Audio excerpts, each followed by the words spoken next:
Now to the coronavirus pandemic. An in-person NFL draft that we saw certainly is something that can get your hopes up for an eventual return to normal, but getting there depends on the state in which you live. Local 12's Christian Hauser shows us what it will take for the health orders to go away and why some worry it could take too long to reach those goals. In Kentucky, Governor Andy Beshear says 2.5 million people need to be vaccinated before most of the health orders will be lifted.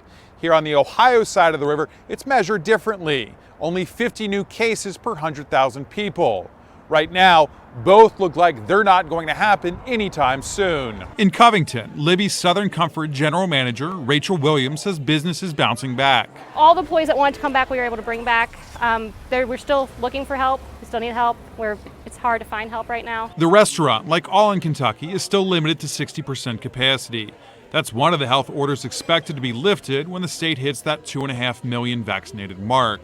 But the numbers show fewer people getting vaccinated week to week, which means the capacity limit will remain in place. Well, that's what we're scared of. So hopefully that doesn't happen, but we are definitely frightened that it might happen, and we will just be stuck 60% for the next year for however long, but we're praying it doesn't. There is hope from Governor Beshear, though. We'll look as we move forward. Certainly it gets safer the more people that are vaccinated, and also we're being updated by the CDC, by new data and new studies, and we will take all of those into account. Beshear says he would consider doing more incremental changes, but that he had hoped it would be a race to that 2.5 million mark. Now it looks like smaller changes as more people get vaccinated. In Ohio, Governor Mike DeWine says health orders will be lifted when the incidence rate is at 50 cases per 100,000 people. The state hasn't had a rate that low since June of last year.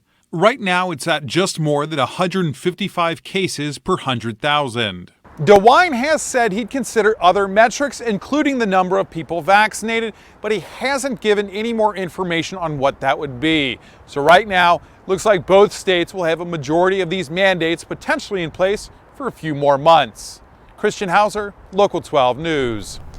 Indiana already lifted its mask mandate earlier this month. Social distancing is still recommended, but other than that, the state asks everyone to be vigilant in protecting themselves against the virus.